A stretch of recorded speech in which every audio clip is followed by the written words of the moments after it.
Hello, everyone, and welcome to another installment of the Weekend Game Show. On the Weekend Game Show, as I like to call it anyway, I educate my viewers on different aspects of game design. To answer the question, why do video games take so long to make, with the smartass reason being so people stop fucking asking. The more meaningful answer is because with education comes understanding. And if you understand why something happens, or if you understand why a game gets delayed, or why a game could get delayed, you won't be as upset by it. But this channel isn't also just for education. I want it to be fun, and I also want it to be empowering. So, it brings us to today's artist shoutout. So,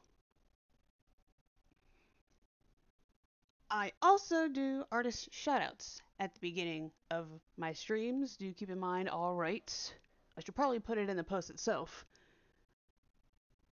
But if you go to my Become Empowered Instagram, it says right there at the top, all rights are reserved by the artist. I am getting them exposure. That is the point of this. Now, the artist shoutouts are shown on my Become Empowered Instagram. I also have separate separate galleries on my Ko-fi, which is ko-fi.com/artist shoutouts, because that's what it's for.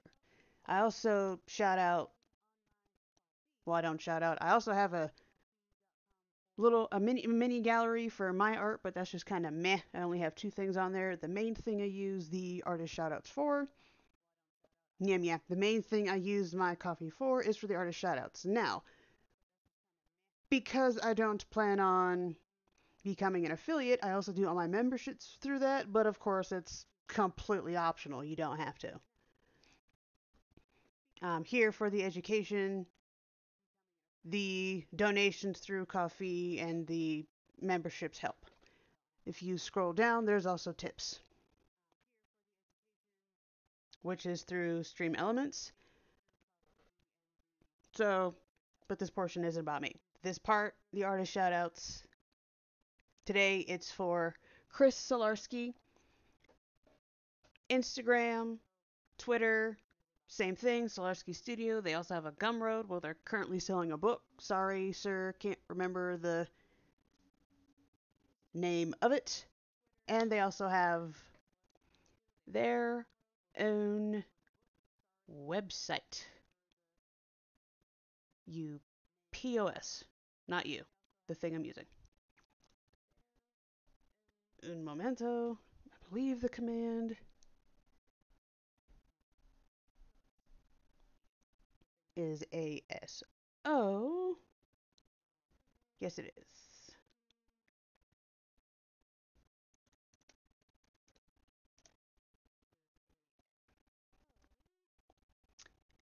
Yep.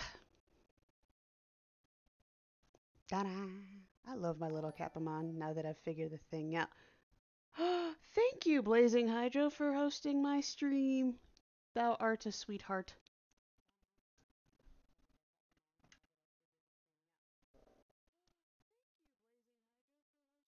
Now I forget what I was doing. Alright, so, read aloud. So, today, I haven't activated it yet, but today, we are going to be doing the first installment of Read Aloud. So what I do, and I explained this on my, I know what I'm talking about, Tumblr post yesterday. Yeah. So what I explained on my Tumblr post yesterday was for the read aloud, I'm reading a portion. Let me say this again. Portion of a book. Why? Because of DMCA and copyrights.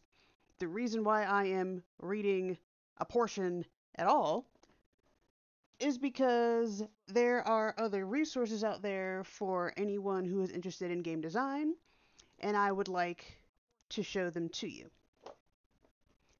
Now, the read aloud command, I actually need to update it again with a mini explanation, because right now, command read aloud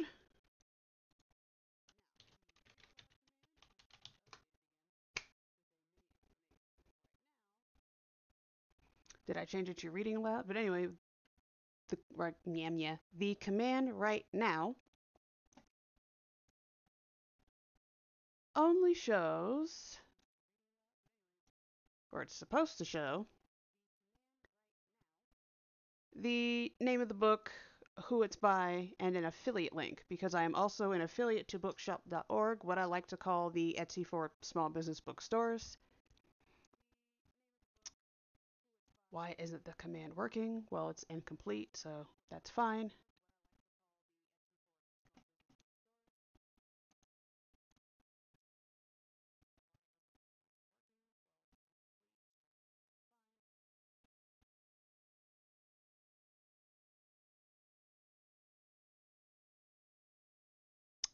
Oh, I must not have hit the save button when I made the command. 1-800. My bad. That is 1-800. Well, it allows me to make it better anyway. So, read aloud. Command read aloud after I hit save. The purpose of this stream is to introduce additional resources regarding the creation of video games. All links included are affiliate links. So, book 1.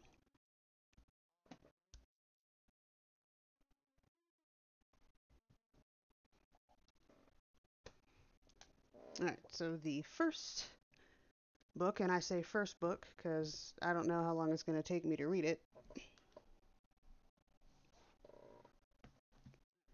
So, first book, Drawing Basics and Video Game Art by Chris, by our artist Shoutout, Chris Solarski.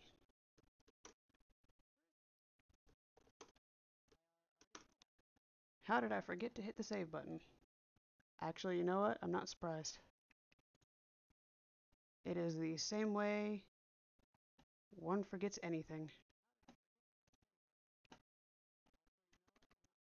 The brain.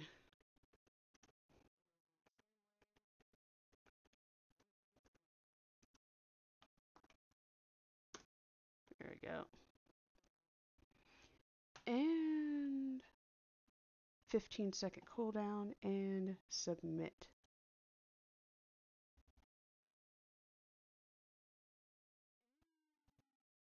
Read aloud. Okay. Command read aloud. Now works. Alright. Let me update it again with only a portion of the book will be read. All links included are affiliate links. That is already in there.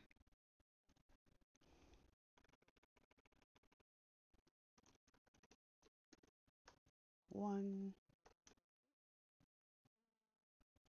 Alright, so after I finish reading the portion I state, I will move on to the next book, which I do have planned, and I will update the command accordingly. So, my lovely little Capamon pet that is the Pride Bee for anyone curious. Command pet for more info. Why is command pet on a 30-second cooldown now? Oh, because I just used it, duh. Alright, you, while I am reading, will be idle.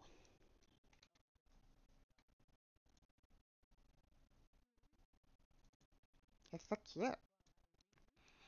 Initially, I was going to use a dragon pet,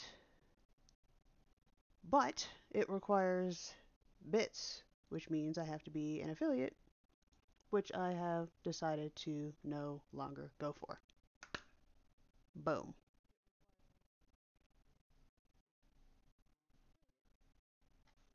Alright, so drawing basics in video game art. So, as I explained in my Tumblr post yesterday, I'm going to say it maybe for the 100th time. I have absolutely no idea. I haven't been keeping track. I am only reading a portion. So the first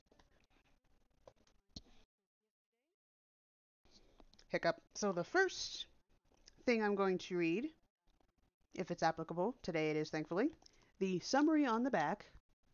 Side note, I don't understand why there are no summaries on the back anymore. Now they give testimonials, what people think about the book. I don't care. I want to know what the book's about.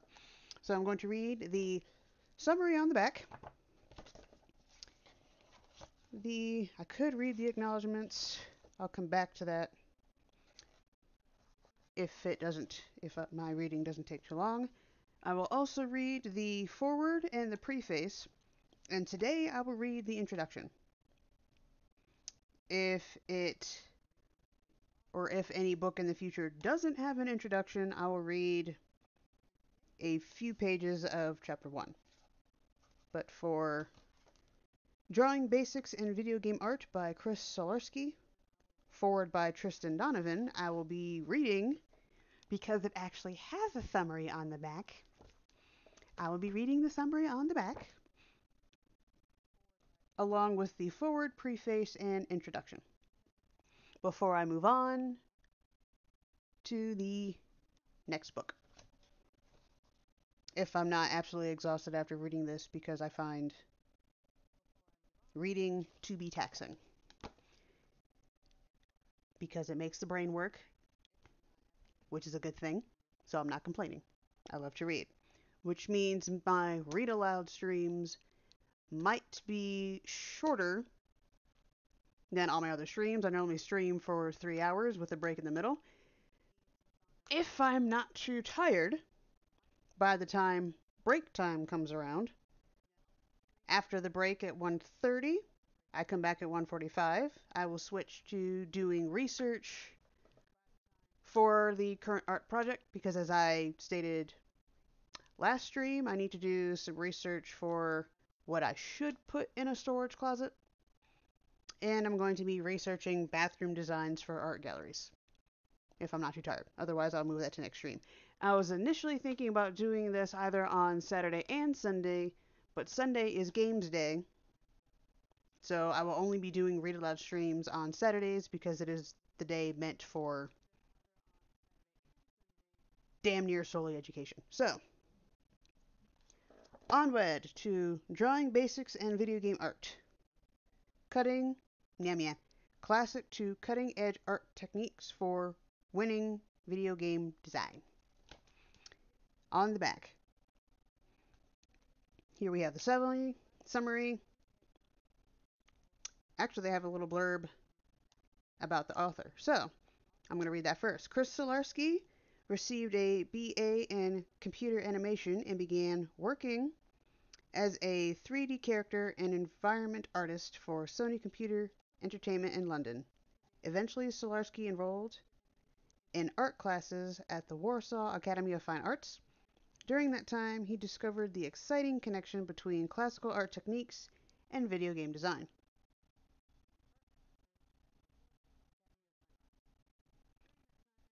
He currently develops his own video games under Solarski Studio.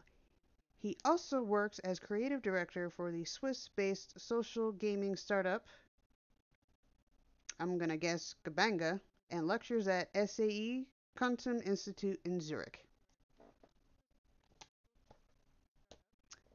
And thank you, Nightbot, for letting me know I need to update the timer. Let me do that real quick. Shouldn't take long, copy paste.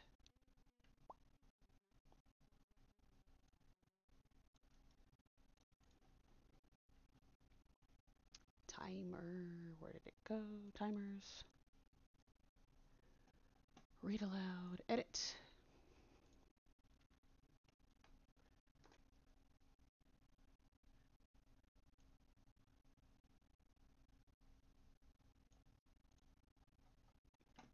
And there we go.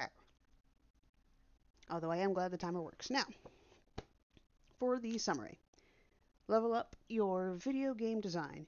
Video games are not a revolution in art history, but an evolution.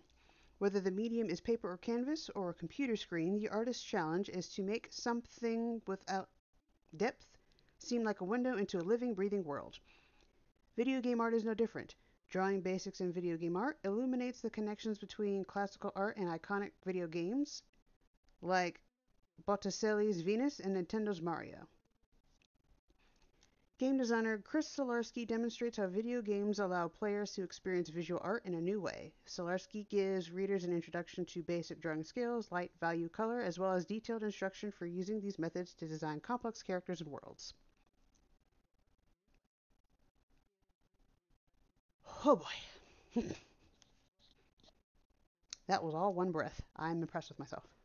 Games like BioShock, Journey, Fable, and Portal 2 were created using the same theories of depth, composition, movement, and artistic anatomy as the masters of classical art. Drawing basics in video game art gives any game designer the right foundation and classical art techniques to create meaningful, emotional experiences for games. For gamers, excuse me.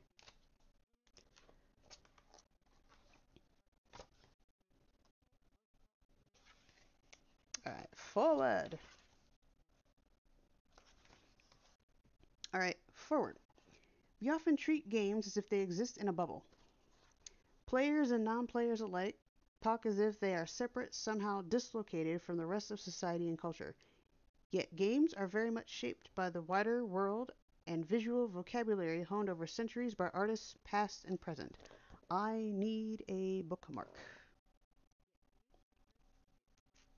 Or something, because my ADHD is causing my eyes to jump around the page. I need a way to focus. There we go. This is too big. One moment.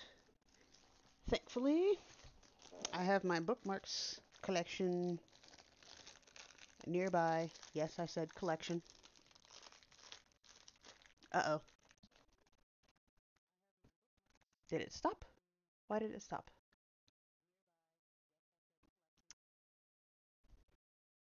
Uh-oh, it looks like you lost your...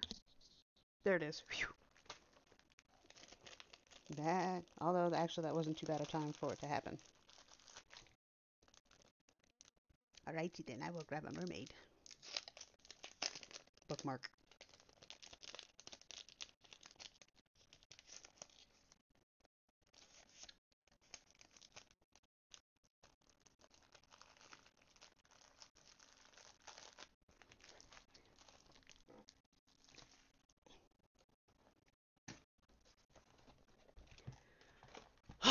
There we go.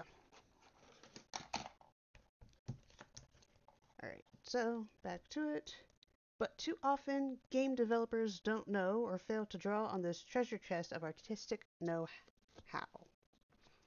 Since the earliest days of video games, they have repeatedly defaulted to the conservative visual tropes of Tolkien-esque fantasy.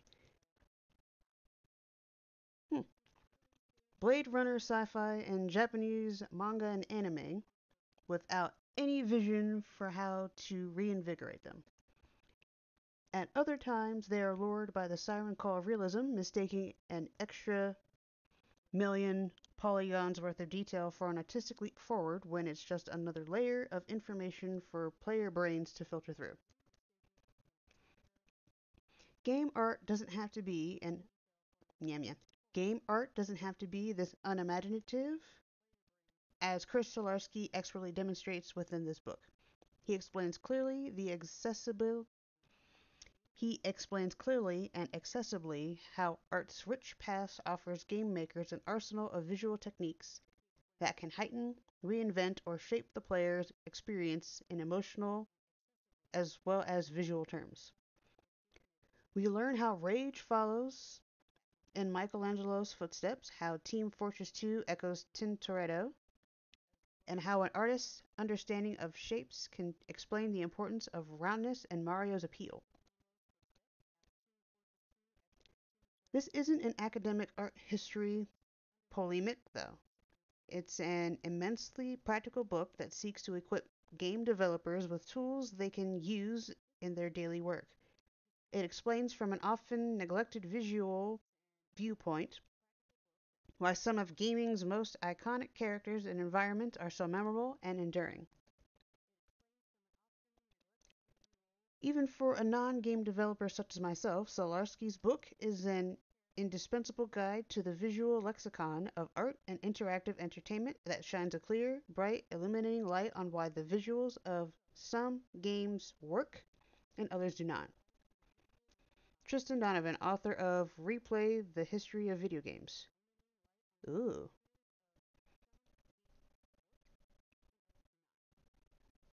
www.tristandonovan.com. Hmm. Since I'm out of chapstick, I need my lip gloss.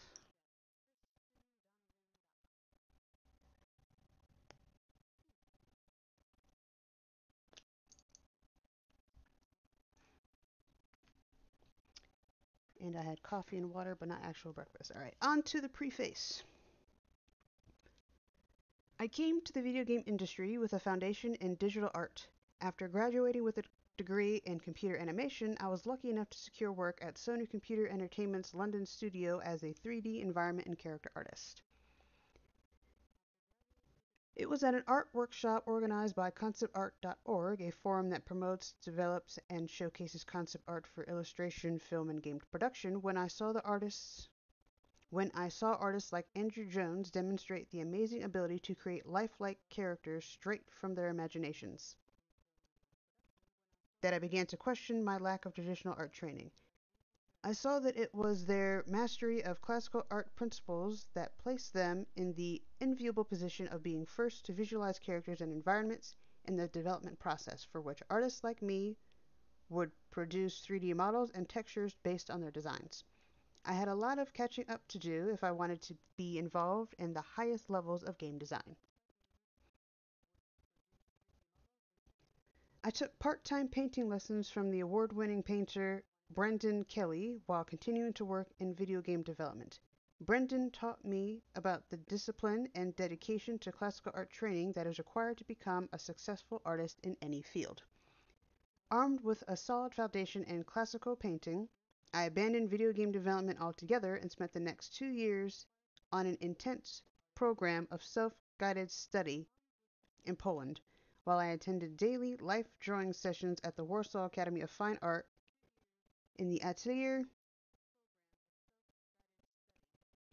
of Professor Sophia Glazier, simultaneously sharing my experiences and learning from the online figurative drawing community at the Society of Figurative Arts, www.tsofa.com, created by the artist and teacher Michael Mentler.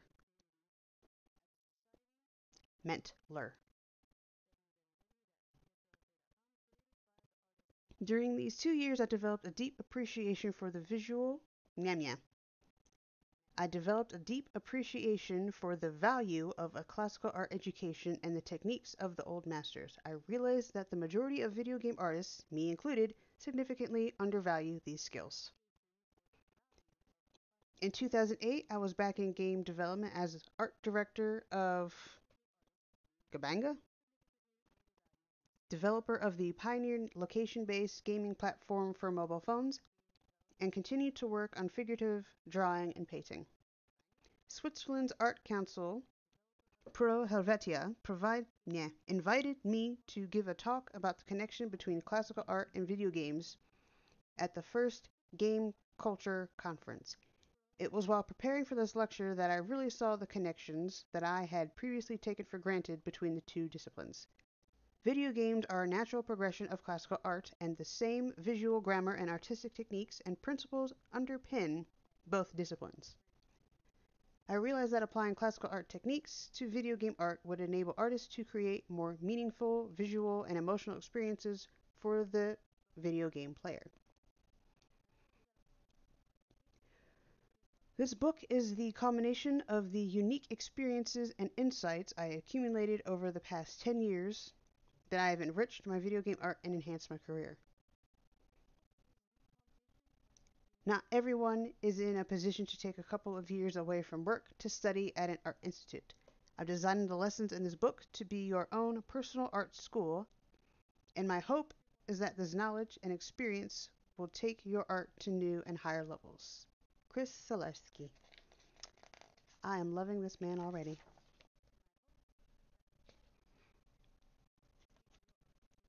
Alright, so introduction. I might actually, at this rate, what time is it?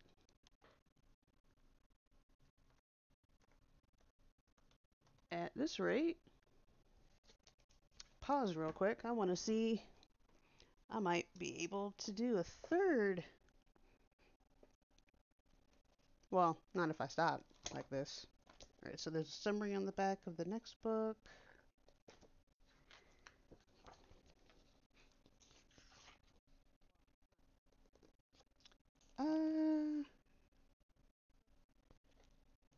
There's no preface, technically. There's a why this book.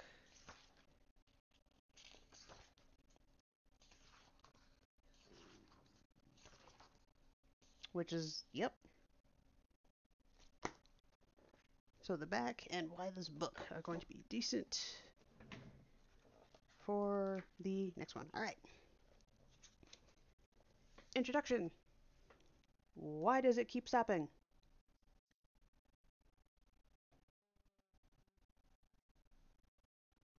And how am I losing my internet connection? There we go.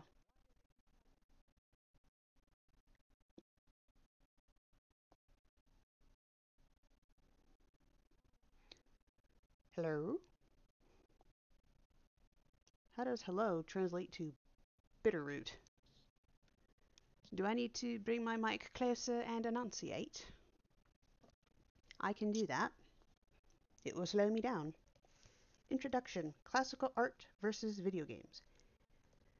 Video games are not a revolution in art history, but an evolution. Whether you are drawing on paper, canvas, or a computer screen, the medium on which you draw is always an inanimate, flat surface that challenges you to make something without depth feel like a window into a living, breathing world.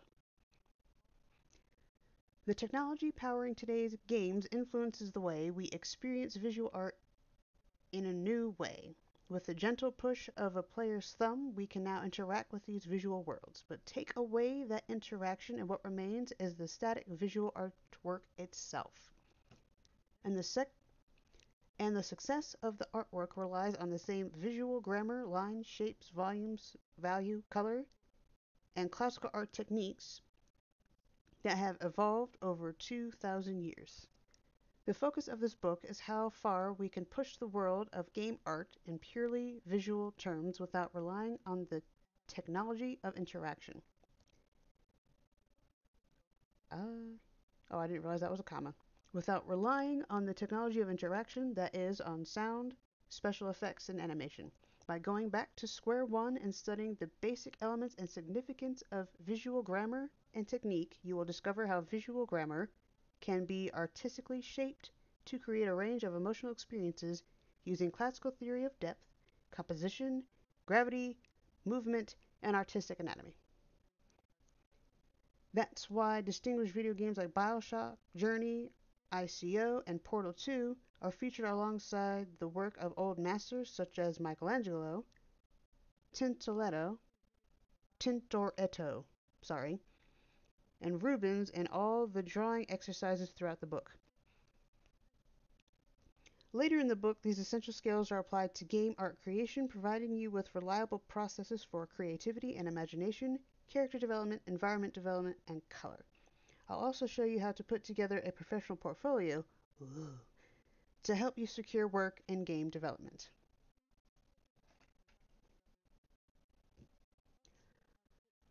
The caption, viewed from an angle, the similarities between drawing, painting, and game imagery become more apparent. Oh, you have to see the pictures. You don't have the pictures in front of you, so skip. Is there more to the introduction, or am I reading a portion of chapter 1? Nope, there's more to the introduction.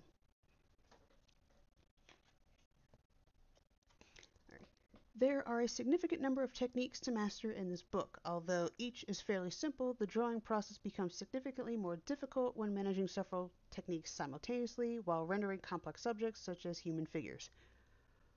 I'm an artist myself. There is a reason why I prefer landscapes to human figures. Anyway, discipline through repeated practice is required to maintain a clear and structured process when drawing. Ideally, you should practice drawing every day. One of the best ways to practice is to copy artworks of artists you admire. Copying art allows you to absorb the artist's ideas and experience his or her process and then apply it to your own work. The old masters themselves used this technique, refining and perfecting their skills by endlessly copying artworks like the statues of the Greeks and Romans. The lessons in this book are based on his The lessons in this book are based on this copying concept, and each of the classical and game artworks is a drawing lesson. The text accompanying the art explains the visual grammar and techniques in the work. Keep a sketchbook and pencil at hand as you work through this book, making a quick study of each artwork as you read through the chapters.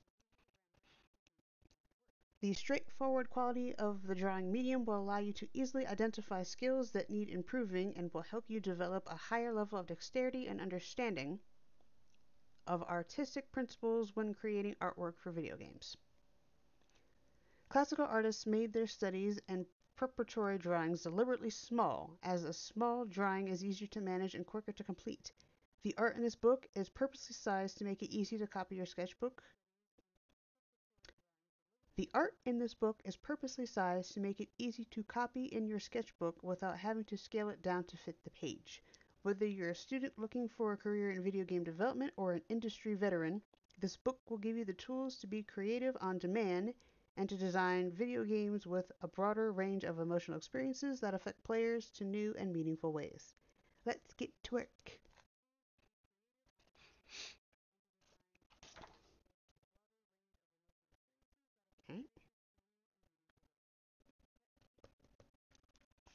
Okay. Do you need to read? Yeah. Do you need to see? Because this I didn't think about. My apologies.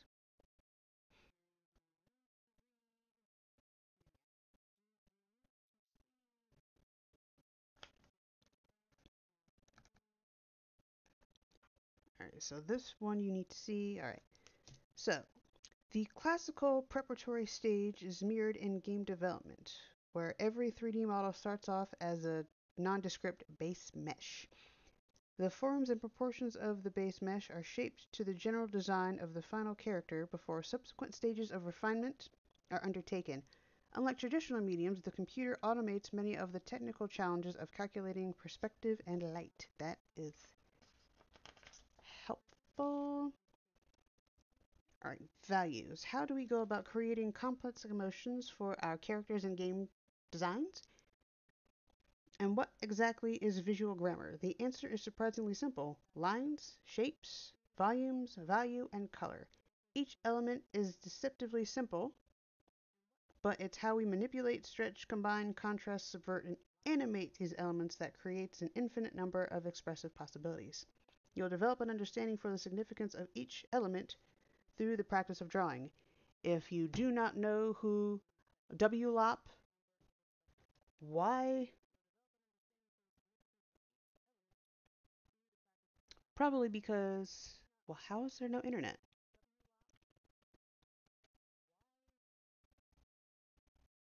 Okay, apparently I need to not use the Chromebook to control the whatchamacallit, captions. Where did it go? Tools. Because on the Chromebook it keeps cutting out. Start. Zal? I said yay. Thank you. All right.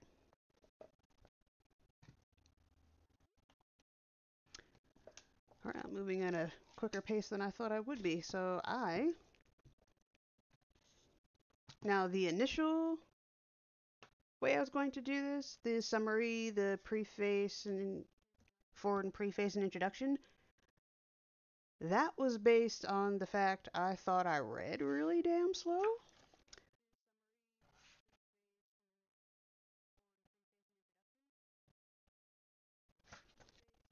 But there are a lot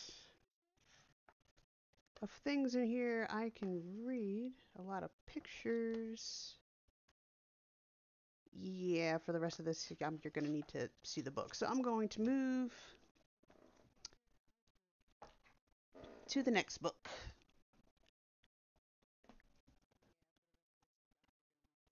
Going to update. Can't use you on here, so goodbye.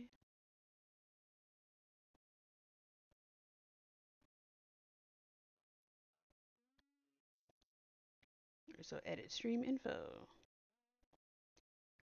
Let's read some shit. This book is by Richard Williams, director of animation, Who Framed Roger Rabbit. By Richard.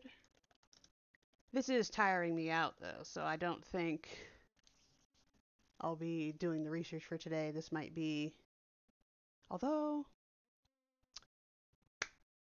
I could read till 2 instead of stopping at 1:30. I could make this 2 hours and read until 2. I think I'm going to do that. So let me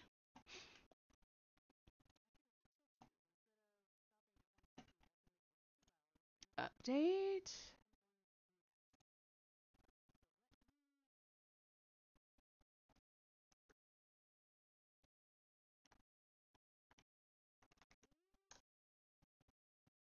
Only a portion of the book will be read due to... Yeah, this is the debut of Let's Read Some Shit, so I still have kinks to work out due to copyrights and DMCA. Command read aloud for details. This is the timer I'm updating. All links included are affiliate links. So now I'll go back to the actual command.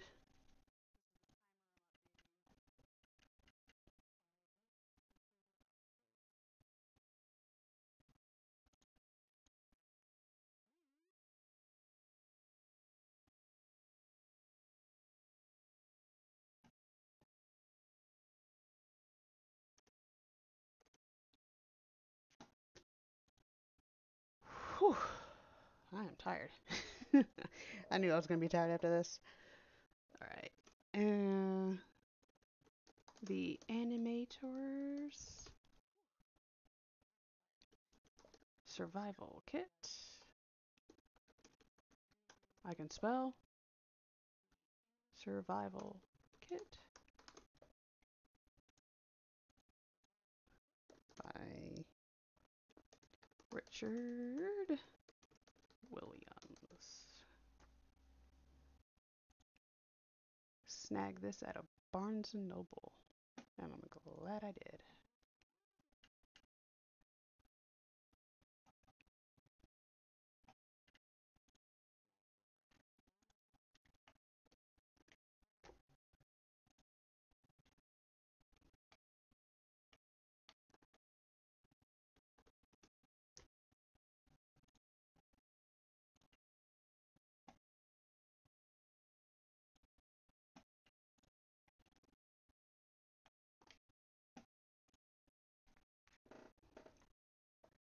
read some shit by Richard Williams. There we go.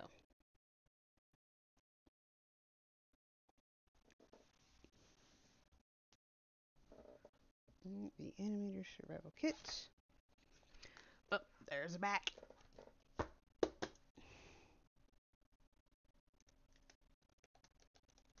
I was about to open the book. Read aloud. Capamon. I should give Capamon a timer for command pet so you can check them out. I will do that for next time. I should probably do it now. No, I will do it next time. Not what today's for. Alright, so moving on to the back of Richard Williams, The Animator's Survival Guide, a manual of methods, principles, and formulas for classical, computer, games, stop motion, and internet animators. Animation bookmark. Animation is one of the hottest and most creative areas of filmmaking today. During his more than 50 years in the business, Richard Williams has been one of the true innovators and serves as the link between the golden age of animation by hand and the new computer animation successes. Using hundreds of drawings, Williams distills the secrets of the masters into a working system in order to create a book that has become the standard work in all forms of animation for professionals, students, and fans. In his book, based on his sold-out worldwide animation masterclasses, Williams provides the underlying principles of animation that every animator, from the beginner to expert, classic animator to computer animation whiz, needs. This new expanded edition includes more on animal action, invention, and realism with sophisticated animation examples. So I get the impression I'm going to have to find a book number 3. If there are a lot of pictures you need to see. I have an idea for it.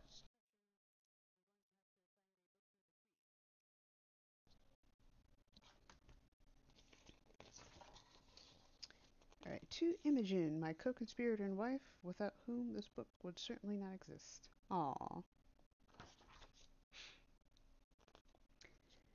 Alrighty then. I want this book. Bookmark.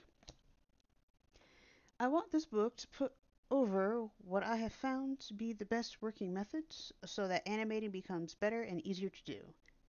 There are lots of formulas, principles, cliches, and devices here to help, but the main thing I want to pass on is a way of thinking about animation in order to free the mind to do the best work possible. I learned it from the best in the business, and I've boiled it all down into a systematic working order. I am more tired than I thought I was. Interesting. It transformed my work. I hope it will be useful to you. Contents. Why this book?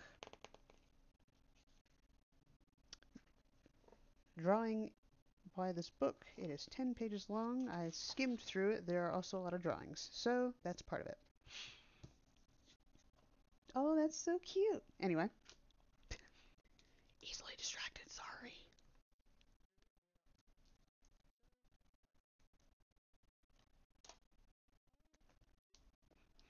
Alright. So when I was about... Alright, why this book? When I was 10 years old, I bought a paperback book, How to Make Animated Cartoons by Nat Falk, published in 1940. It's now long out of print, but I used it as a handy reference guide for 1940s Hollywood cartoon styles when I designed the characters and directed the animation for Who Framed Roger Rabbit. Love that movie. More importantly for me, however, the book was clear and straightforward. The basic information of how animated films are made registered on by... Wow. The basic information of how animated films are made registered on my tiny 10-year-old brain, and when I took the medium up seriously at 22, the basic information was still lurking there. I was living and painting in Spain when the incredible possibilities of what animation can do engulfed my mind. I planned my first film and took the money I had left from portrait painting to London. I starved for a bit, finally found work animating television commercials, and managed to self-finance The Little Island, a half-hour philosophical argument without words, which won several international awards. 3 years later, when I'd finished the film, the unpleasant realization slowly crept up on me that I really didn't know very much about animation articulation. That is, how to move the stuff. To train myself, I traced off the animation to Ken Harris. Yeah, yeah. Why am I having issues reading now? To train myself, I traced off the animation that Ken Harris had done of a witch in a Bugs Bunny cartoon, Broomstick Bunny, 1955, directed by Chuck Jones. Doing this only confirmed how little I understood about movement. While I was making The Little Island, I had seen a re-release of Bambi, but since I'd considered myself a revolutionary in a field of animation, I'd rejected the film as conventional. But when I finished my film, I saw Bambi again, and also crawled out of the theater on my hands and knees. How did they ever do that? I learned just enough to realize that I really didn't know anything.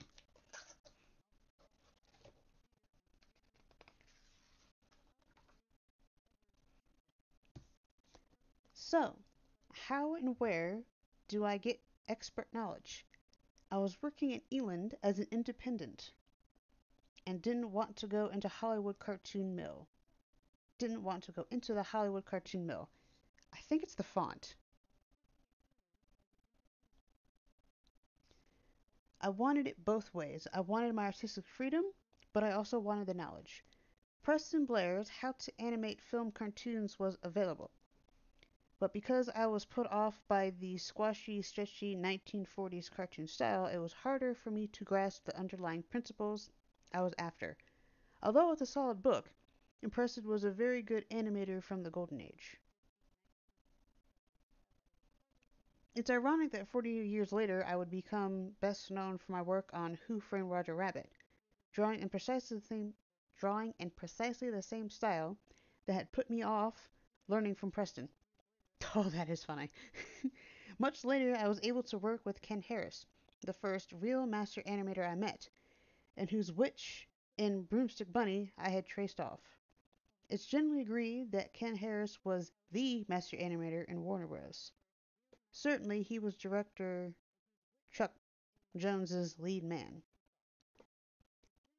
In 1967, I was able to bring Ken to England, and my real education in animation, articulation, and performance started by working with him. I was pushing 40 at the time, and with a large, successful studio in London, I had been animating for 18 years, winning over 100 international awards. Damn. After 7 or 8 years of working closely with Ken, he said to me, "Hey Dick, you're starting to draw those things in the right place." "Yeah, I'm really learning it from you now, aren't I?" I said, "Yeah." He said thoughtfully, "You know, you could be an animator." After the initial shock, I realized he was right. Ken was the real McCoy, whereas I was just doing a lot of fancy drawing in various styles, which were functional, but didn't have the invisible magic ingredients to make them really live and perform convincingly. So I redoubled my efforts, mostly in mastering head and hand accents, and the next year Ken pronounced, "Okay, you're an animator." A couple of years after that, one day he said, "Hey Dick, you could be a good animator." When he was 82, when he was 82, I would go out to Ken's trailer in Ojai, California, and lay out scenes with him that he would later animate. He'd often take a half-hour nap, and I'd keep working. One day, he conked out for 3 hours, and by the time he woke up, I had pretty much animated the scene. "Sorry, Dick," he said. "You know, I'm just so goddamned old." Long pause. "Oh, I see you've animated the scene." "Yeah," I said. I didn't know what else to do. "Nice drawings," he said, then pointed out, "Hey, that's wrong. You've made a mistake." And of course, he was right. Damn it, Ken, I said, I've worked with you for 13 years and I still can't get your thing. I'm afraid it's going to die with you. Yeah, he snickered and then said, well, don't worry. You've your own pretty good thing going. Then he snickered again. Ken was the. Yeah, it is definitely the font. Ken was a very fast worker, and I was always squeezing him for more and more footage and getting him to animate, even when the taxi was ticking outside, waiting for him to catch a plane home to the States. When he died in 1982 at 83, my real regret was that I was a pallbearer. I didn't have the guts to tuck a black wing pencil into his hand in his open coffin. He would have loved that. When I started working with Ken, we had just completed the animation sequences which occur throughout Tim Richards'. I'm having a difficult time reading this. Aloud, anyway. When I first started working with Ken, we had just completed the animation sequences which occur throughout the Tony Richardson's epic film, The Charge of the Light Brigade, and I thought I was getting pretty proficient. When Ken saw it in the theater, he said, good God, Dick, how did you guys ever do all that work? Pause. Of course, it doesn't move too good, but I'm still not ashamed of our work on that film. After that,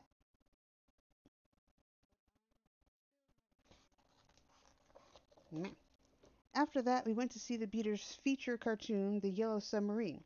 Though I liked the designer Heinz Edelman's styling, the start, stop, jerky quality of most of the animation meant that after a half hour.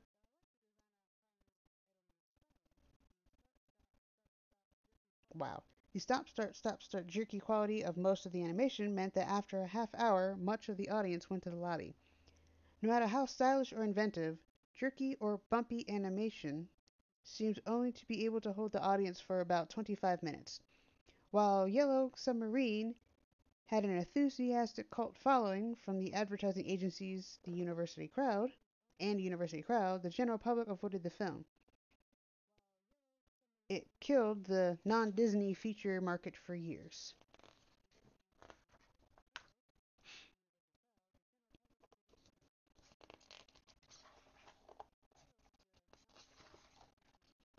Ooh, that's a good drawing.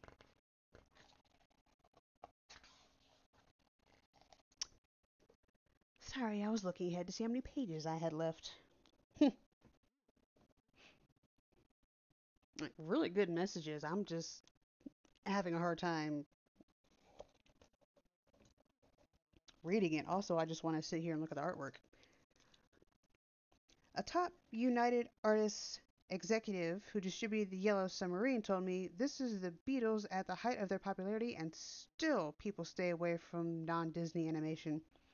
Film executives at the time always said of animation, if it doesn't have the Disney name on it, no one will go see it.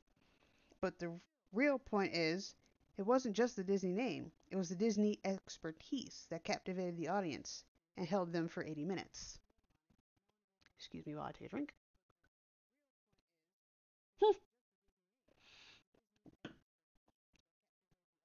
Excuse me while I take a drink. Okay, I am not enunciating.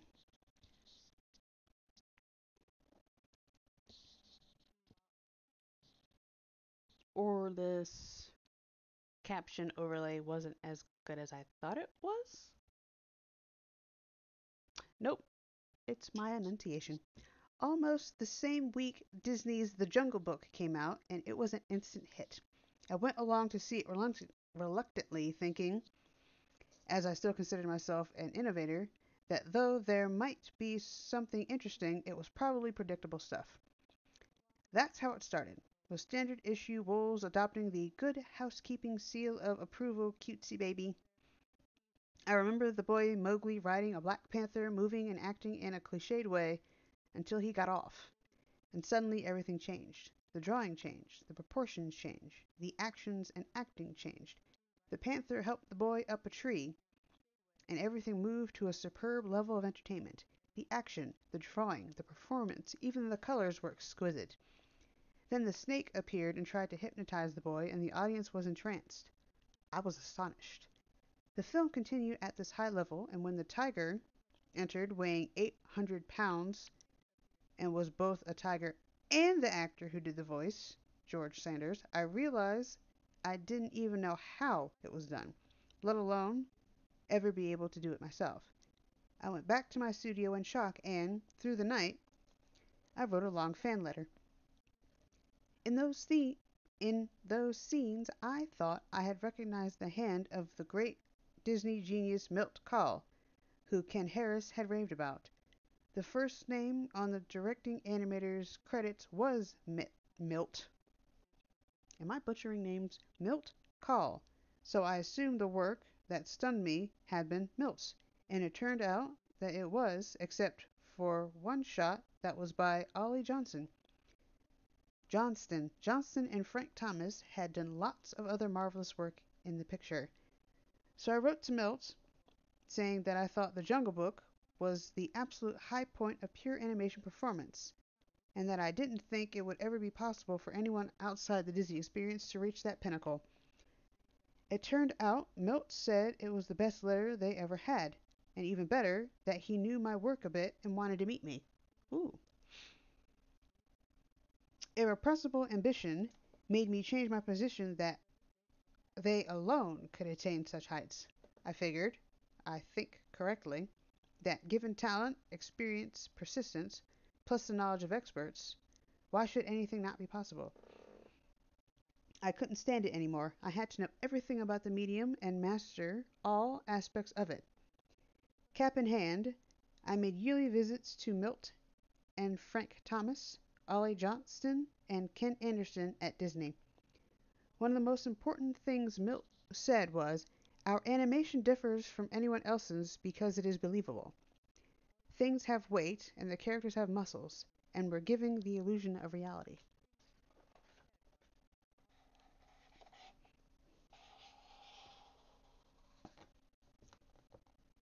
Ooh, cute. But how to make it believable? It didn't. I didn't go there to drink Milt's bathwater or to find out what Frank Thomas had for breakfast. I would fire my carefully prepared list of questions at them, and later write down everything they said. These wonderful virtuosos became my friends and were incredibly generous with their help. As Milt said, if you ask questions, you find out what you want to know, if you're lucky enough to ask someone who knows. I was also fortunate enough to enlist the marvelous legendary animator Art Babbitt as a collaborator and teacher. Babbitt had developed Goofy and animated the mushroom dance in Fantasia. He dumped his kit of knowledge by giving several month-long in-house seminars, as well as working with me in my London and Hollywood studios for several years. In 1973, I hired the 83-year-old but still brilliant Grim Natwick as a live-in tutor in my London studio. Grim had made his name designing Betty Boop and animating most of Snow White herself in Snow White and the Seven Dwarfs. I also worked closely with Emery Hawkins, who Ken Harris regarded as the most imaginative animator. Emery was wildly creative and rotated in and out of every studio. I was able to work for a short time with Abe Levito, Gary Shinigway, I guess, or Shinik, and oh god, I feel bad. Jerry Chiniquay and Cliff Nordberg. Duke Huemer, one of the first New York pioneer animators, and later a key Disney story director, Snow White and the Seven Dwarfs, Dumbo, Fantasia, and all the early Disney features, also gave me a very clear picture of the early days of animation. Most of them are gone now by this book. Most of them are gone now, but this book is full of their accumulated knowledge and craft.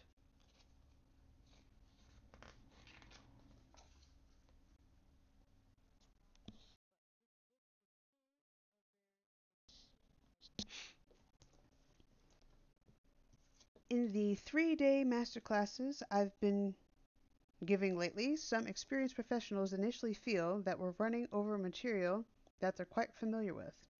But then halfway through the seminar, things deepen on, and the last day it all suddenly knits together.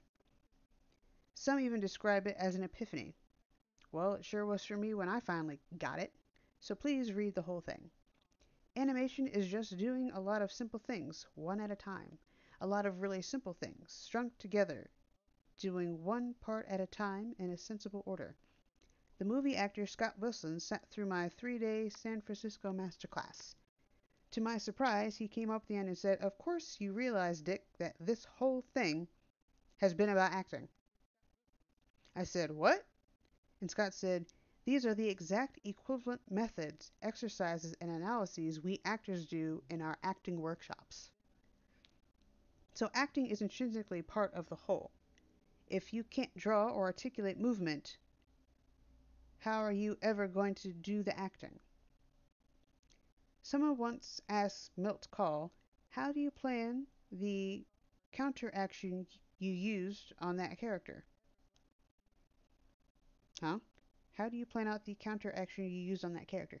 Milt blew up. "That's the wrong way to look at it. Don't think of it like that. I just concentrate on giving the performance. That's what's important. The play's the thing.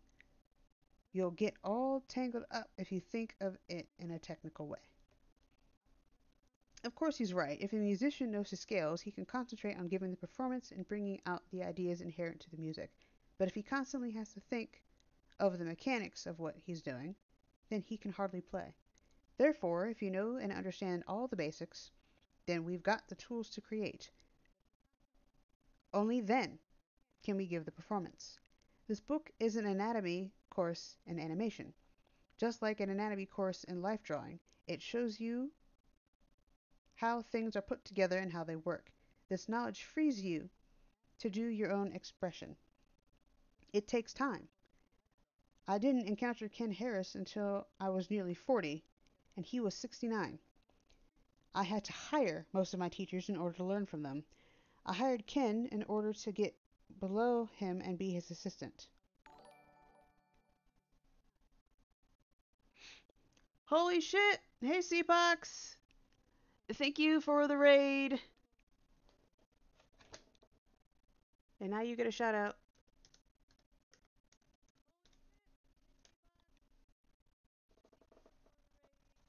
So how did... Hello!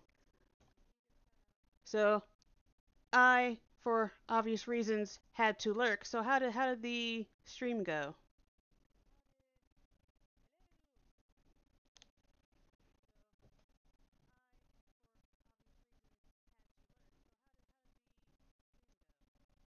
Yes, I know. I wonder where I got said straight shout out thing. Hmm. Who was kind enough to put together a tutorial to teach me how to do that? I wonder. It's also the...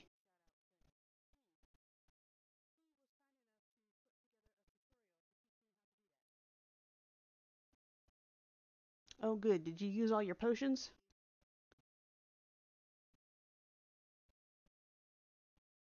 Yeah, it is the thing. I like to fiddle, so whenever I get a new tool or a new thing to use, like this captions thing, made by the same people, they have a captions overlay now, which is what I'm using for this.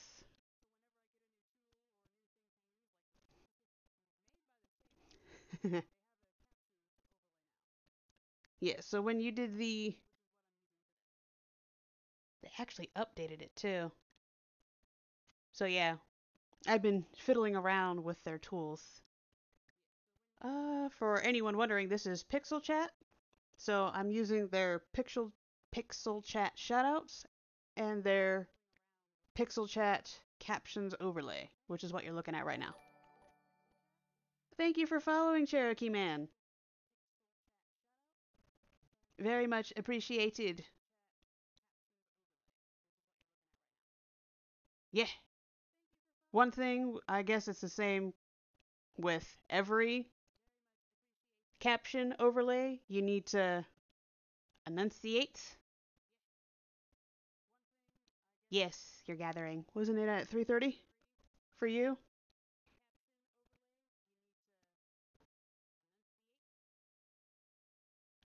All right, so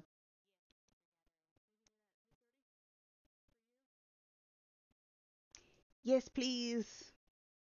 Refresh so you count as a viewer. I have viewers.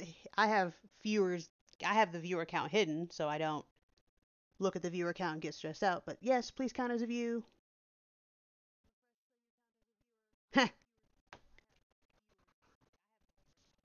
Well, yeah, when you get into a game, one does not simply play video games for 30 minutes. One does not simply play video games for an hour.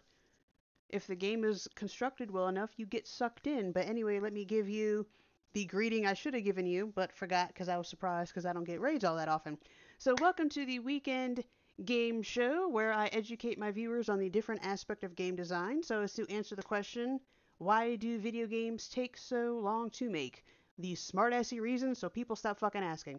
The more meaningful answer being, with education comes understanding. If you know what goes into the creation of something, in this particular case a video game, you're less upset, less frustrated when a game gets delayed.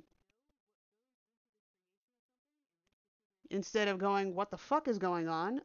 You'll be asking the questions, oh, what could have happened to cause them to have to delay the game? Did this happen? Did this happen? Did this happen? So for today's stream, I am debuting a read aloud stream where I read portions, and I say again, portions of a book because of DMCA and copyrights. I read a portion of a book to show you different resources you could be getting to help you out on your own understanding.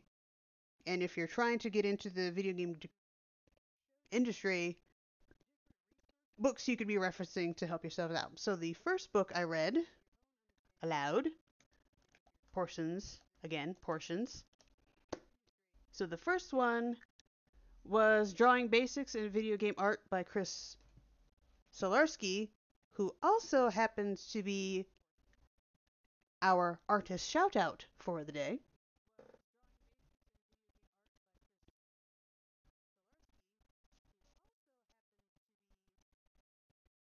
So here is their little drawing they did in Procreate. They have an Instagram, Twitter, it's the same handle. They also have a Gumroad. I can't remember the name of the book they currently have on it, but there is currently one there, and they have their own website. So don't forget to give them a follow, and of course, all rights are reserved by the artist. I am merely a platform for exposure. I am not expecting anything in return for this. So I'm not going to lie, a follow would be nice. So,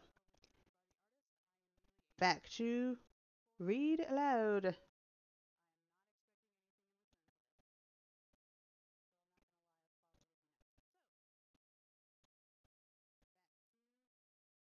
Yeah. Alright, so right now, because I finished the portions of Drawing Basics by Chris Solarski, I am reading portions of the Animator Survival Kit by Richard Williams. So we did the summary on the back already. I am currently working on their Why This Book section.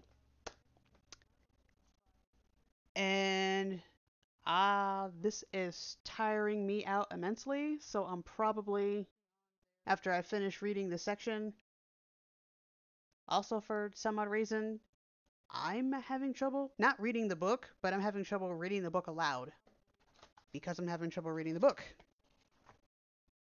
But just because I'm having issues, I'm neurodivergent. I have ADHD. It kind of comes with the territory. So just because I'm having issues doesn't mean you will. It is a good book.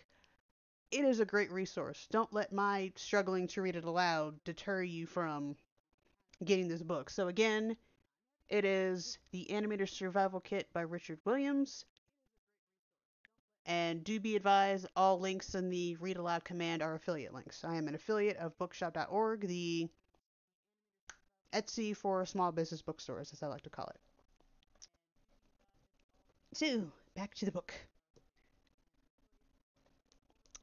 Alright, so I'm going to restart this little section. It takes time. I didn't encounter Ken Harris until I was nearly 40 and he was 69. I had to hire most of my teachers in order to learn from them. I hired Ken in order to get below him and be his assistant, so I was both his director and his assistant. I don't know if this is original, but I finally figured out that to learn or to understand, I had to stand under the one who knows in order to catch the drippings of his experience. Interesting analogy. There's a tale about a decrepit old Zen master wrestler. A very fit and brilliant young wrestler begs the old master to take him on and show him the master's 99 tricks. The old man says, "Look at me. I'm old and decrepit, and I'm not interested." The young man keeps pestering the old man, who says, "Look, son, I'm fragile now, and when I show you the 99 tricks, you'll challenge me?" "They'll always do. And look at me. You'll make mincemeat of me."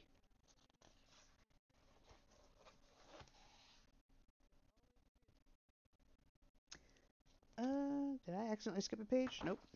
Thick paper. I love it. "Please, oh please, master," pleads the powerful young man. "I promise I will never challenge you. Oh, please teach me the 99 tricks." So reluctantly, the old man teaches him until the young man has mastered the 99 tricks. The young man becomes a famous wrestler and one day takes his master into a room, locks the door, and challenges him. The old man says, "I knew you'd do this. That's why I didn't want to teach you in the first place. Come on, old man. There's just me and you in here," says the young man. "Let's see what you're made of." They start, and right away the old man throws the young fellow out of the window. The crumpled up young man moans from the street below, "You didn't show me that one." "That was number 100, says the old man. "This book is the 99 tricks. The 100th trick is talent." I became a repository for various strands of animation lore, and I've taken all the stuff and given it my own twist. The goal here is to master the mechanics in order to do new things. Get the mechanics into your bloodstream so they just become second nature and you don't have to think about them and can concentrate on giving the performance. I remember once saying to Emery Hawkins, a wonderful unsung animator, "I'm afraid my brains are in my hand." Emery said, "Where else would they be? It's a language of drawing, it's not a language of tongue." So everyone I know about animation that I can put into words, scribbles, and drawings is in this book. Is here in this book.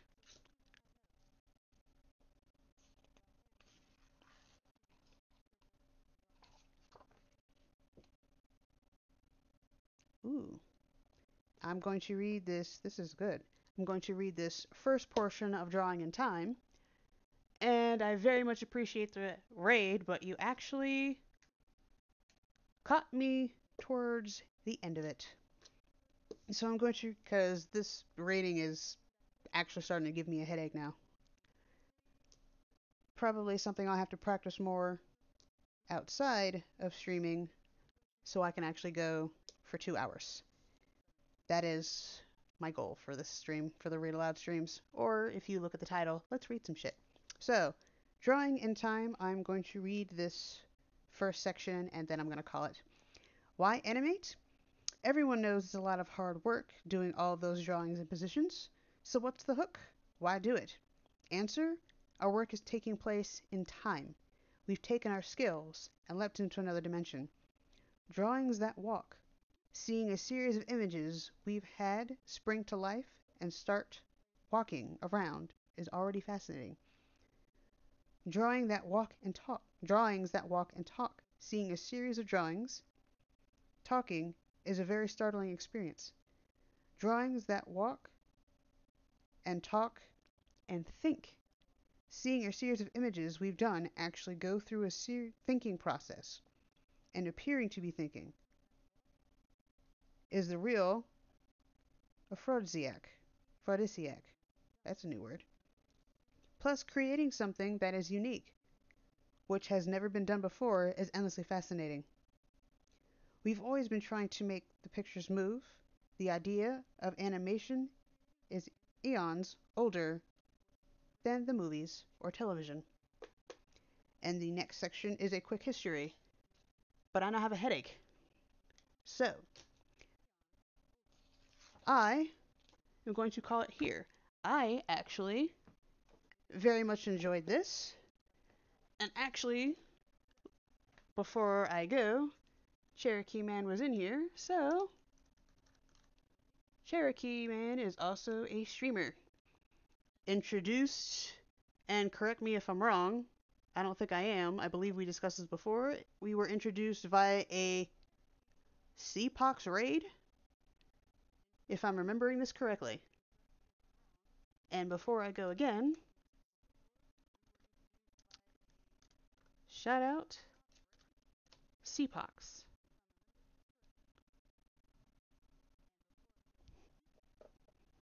Ta-da! I love those. It's absolutely amazing. So,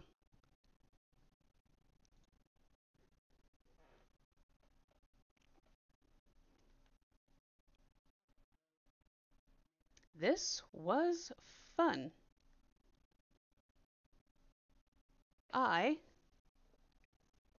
Let's get my little buddy waving goodbye.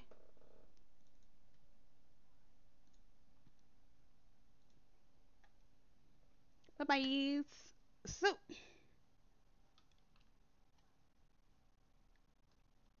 and a little lower on the screen.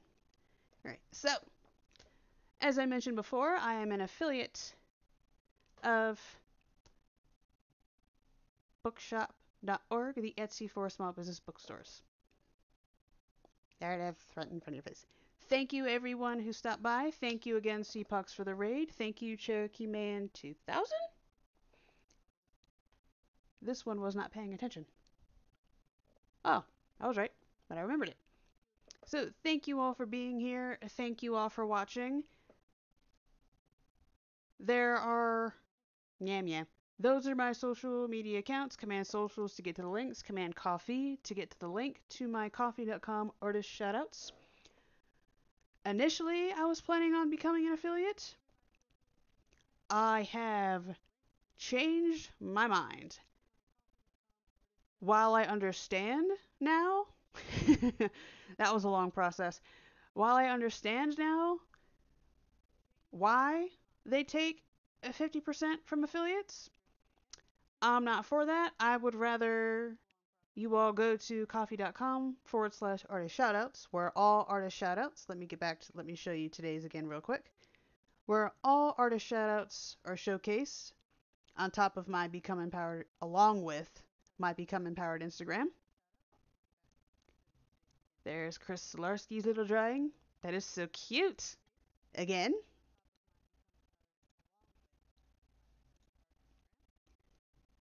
And if you scroll down, I should probably put command support on here, but if you scroll down, there's also the little tip thing you can click. That is through Stream Elements. So instead of being an affiliate, it is memberships or tips through Coffee, tips through Stream Elements. And if you're interested in any of these books that I was reading aloud, let me do command read aloud again. The purpose of the stream is to introduce additional resources regarding the creation of video games. Only a portion of the book will be read. All links included are affiliate links. So there are the links to Drawing Basics in Video Game Art by Chris Solarski, and the Animator Survival Kit by Richard Williams. Going through my bookshop.org links will not only support a local small business, but I also get a 10% commission. So, and if you go through Coffee, the tiers would be cheaper than they would be if I was a Twitch affiliate, and I get more out of it. It is a win-win. There are also Discord roles connected to it. I need to slow down. And I need to do a little bit more research. It is on the to-do list I keep forgetting to write down. But after I start creating more content, the tiers will get you more. And what I want to do, and if I could get some help with this, it would be very much appreciated. But I'm going to be putting emotes into BTTV after I make them. I already have a lurk emote that I just need to get in there because we love BTTV. But I also want to put the emotes and whatnot I make onto other things. So I need to research that as well. So,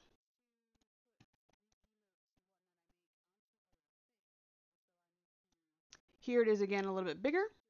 As of right now, bookshop.org has raised $15,611,476.61 for local bookstores. I am proud to be affiliated with them.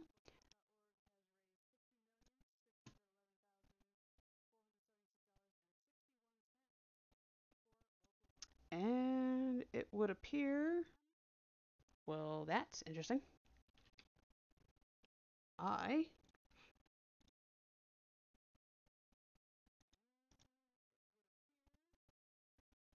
They're not synced.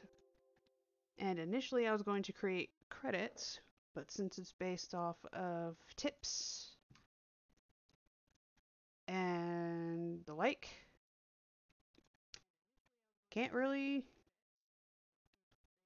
create one unless I can figure out, or unless Coffee creates a tip thing. Alright, and here we are to the closing stream. Thank you, closing scene for the stream. I can talk, I swear. I just feel better about talking when I read off something. It sucks. But anyway, I'm tired. I have a headache. It probably has something to do with the fact I didn't eat enough today, but the reading, as I mentioned in the beginning, reading is taxing. It really is. So thank you all for being here. Thank you for sticking with me through this. Thank you again, CPOX, for the raid. Thank you, Cherokee Man 2000 for the follow. And here is the channel motto, one of them anyway. I'm a gamer not because I don't have a life, but because I choose to have many. Again, thank you for being here. May every decision you make in the